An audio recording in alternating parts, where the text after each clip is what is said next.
श्री ओम। आज हम बात करेंगे आयुर्वेद में वर्णित एक बहुत ही अद्भुत दिनचर्या का जो हिस्सा है उसके बारे में, जिसे आजकल हम ऑयल पुलिंग भी कहते हैं। आयुर्वेद में इसे कमल या गंडूश बोला जाता है।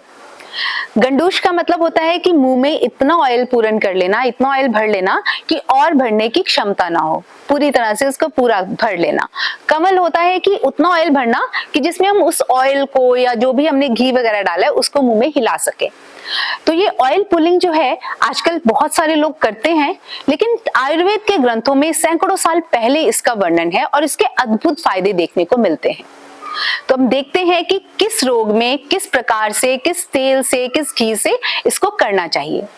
तो सबसे पहले हम बात करेंगे कि जिनके मुंह में ड्राइनेस रहती है, लिप्स ड्राई रहते हैं या टंग ड्राई रहती है, दांतों में ठंडा गर्म लगता है या दांत हिलते रहते हैं, बोलते हुए जीभ कांपती है, तो इस तरह के जो वात वाले लक्षण है, इस प्रकार के लक्षण जिनमें होते हैं, उनको हमेशा तिल का तेल इससे ऑयल पुलिंग करनी चाहिए।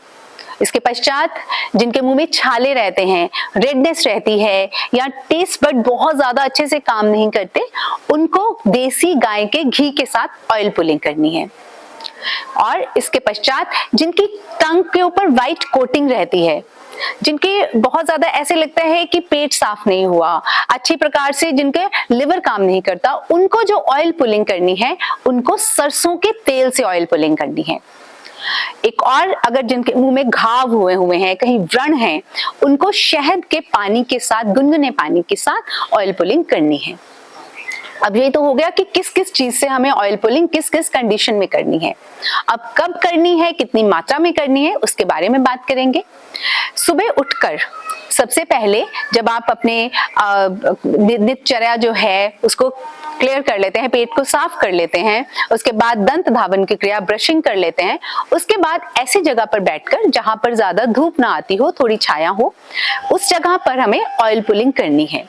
तो जो भी मैंने सुटेबल ऑयल जो या घी जो आपके लिए है उसको मुंह में भरिए और उसको पूरा मुंह में इस तरह से फुला लीजिए और मैक्सिमम टाइम के लिए 10 मिनट 15 मिनट जितना मैक्सिमम आप होल्ड कर सकते हैं उसको कीजिए।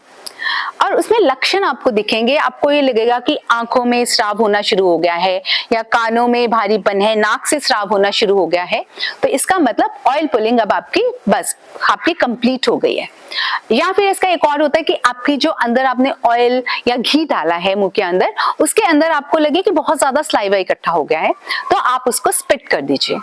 तो बस इतना सा कार्य है ऑयल पुलिंग का। आपने सुबह उठ के करना है, खाली पेट करना है, लेकिन कईयों को टाइम नहीं मिलता है, आजकल की भागदौड़ की दुनिया में सुबह बहुत सारे काम होते हैं, तो आप इसको शाम को भी कर सकते हैं। हालांकि ज्यादा फायदा सुबह करने में, फिर भी हम इसको शाम को भी कर सकते हैं। अब इसमें होने वाले जो फायदे हैं, जो हमारी गर्दन से ऊपर के रोग है, जिन्हें हम आयुर्वेद में उदर जत्रुगत रोग बोलते हैं, उनमें बहुत ज्यादा फायदा मिलता है। जैसे कि स्टिफनेस ऑफ नेक रहती है, कानों में दर्द रहता है, हेडेक रहती है, आंखों में भारीपन रहता है या चश्मे का नंबर बार बार बढ़ जाता है, या फिर बाल झड़ते हैं, मुख के रोग, इन सभी रोगों में बहुत ही लाभकारी औषधि है। तो फ्रेंड्स, आज से ही आप भी ऑयल पुलिंग करना शुरू कर दीजिए और अपने एक्सपीरियंस मेरे साथ कमेंट बॉक्स में डालकर जरूर शेयर कीजिए कि आपको इससे क्या क्या लाभ हुए। इसी प्रकार की और जानकारी प्राप्त करने के लिए हमारे चैनल को सब्सक्राइब करें, लाइक करें और डू कमेंट। Thank you.